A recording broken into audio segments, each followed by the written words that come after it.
Welcome back. This is episode 225, Building Sound Association. You can find all of the show notes over at godiaperfree.com/225. Leave us a comment over there, ask us any questions you have, and everything I talk about in the show is always conveniently linked over there on the blog.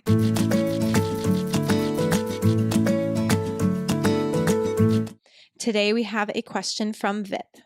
Hi, Andrea. My name is Vip. I'm from Toronto, and I just got one little one, an 8-week-old.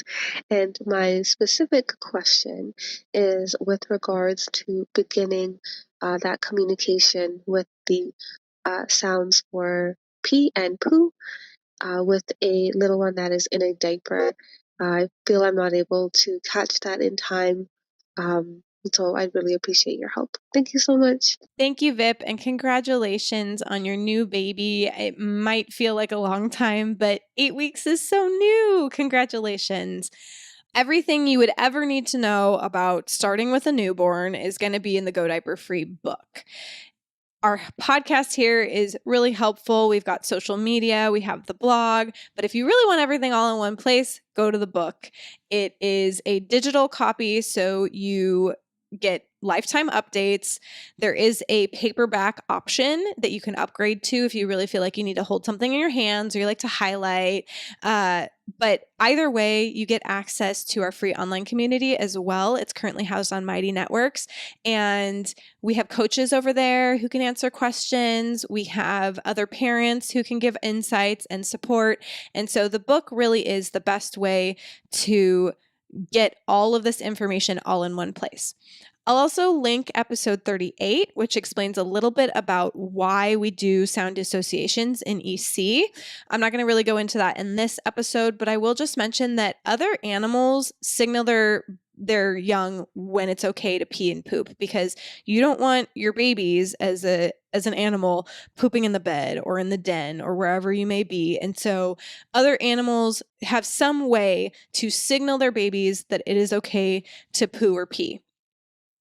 The other thing I want to mention is for those of you who maybe have had dogs before and are familiar with clicker training, this is a little bit like clicker training. I was a dog trainer in a past life, and when I first heard about EC, it was actually when I was a dog trainer, and my friend explained it to me and said, while my baby's peeing, I make this sound pss, pss, and she learns that means it's pee-pee time.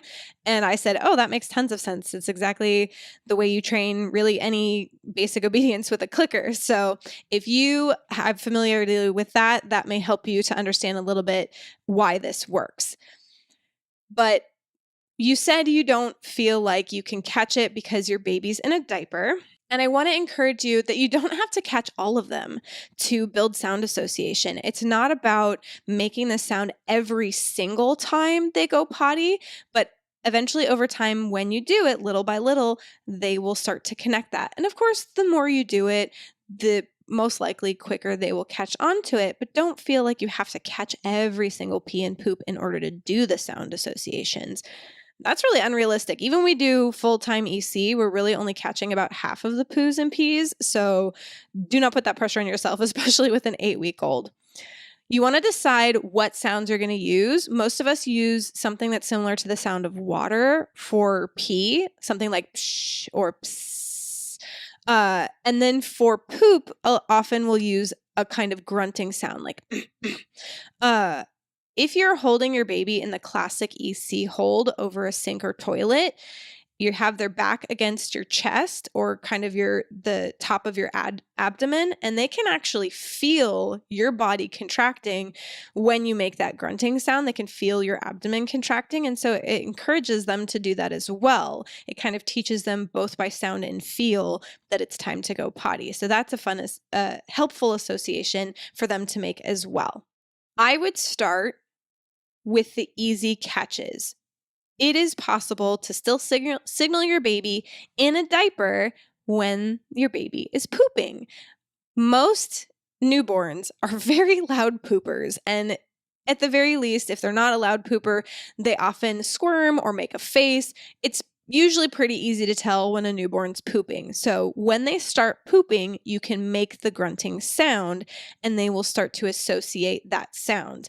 Then when you do take them for a potty tunity, you can hold them over the receptacle and make that grunt, and it lets them know it's okay to poop. Especially if your newborn is breastfed, they often are pooping all the time. Pretty much at every potty tunity. Every time you offer, they're going to be pooping. And so building that poop sound association can be really helpful. I've also found with my babies that pee often comes after the poop. The poop comes in spurts or stages, and then when they're all done, they start peeing. So then you have the opportunity to make that pee sound association when they're doing it. Again, we want to make the sound when it's happening. You've got a tiny little squishy newborn. They're not going to understand if you make these sounds when they're not pooping or peeing. Then it's just going to be meaningless to them because they can't catch any pattern of when it's happening. So we want to make these sounds while it's happening.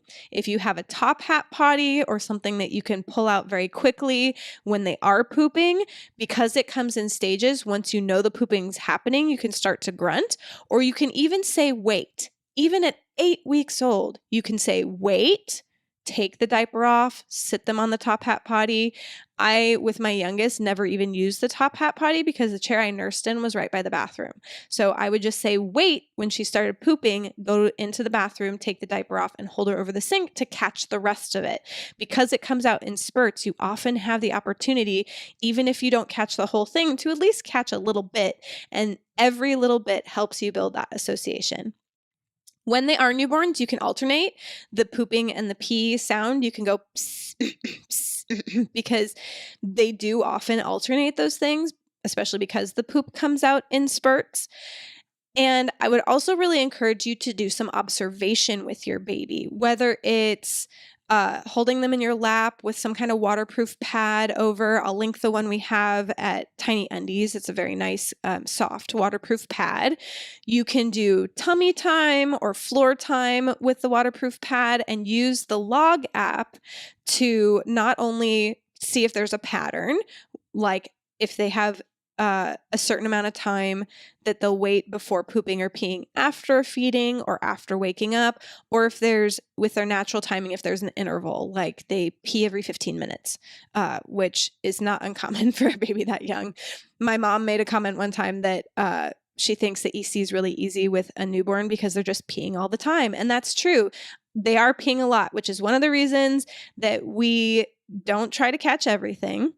And it's also really helpful because there are lots of opportunities. So even if you're just picking one of these opportunities a day, it's going to help you with the sound associations. I'm a big proponent of part-time EC. If you even just catch one pee or poop a day, you're practicing EC and you're still getting all of the benefits of EC.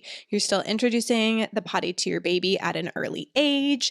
You are still setting them up for success, for not being afraid of the potty, understanding where it's supposed to go. You're still saving diapers, everything, even if you're just doing one catch a day. The nice thing too about an 8-month-old is the observation is really easy because they're not mobile yet. They're not going anywhere. So that waterproof pad on the ground or in your lap can be really helpful.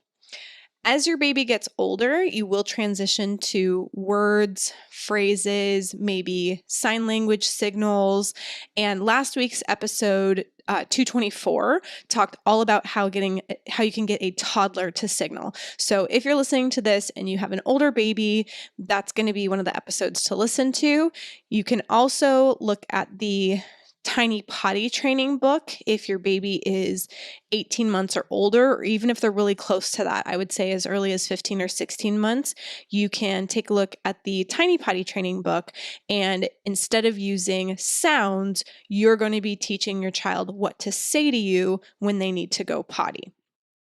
That's what I've got for you here today. Vip, thank you so much for the question. For those of you listening, how did you build sound associations with your baby? And if you're just starting out, which of these tips are you going to try? Head over to godiaperfree.com/225. Leave us a comment. Ask us any of your questions. We've got coaches answering on there, and we're happy to help. And we will see you over on the blog.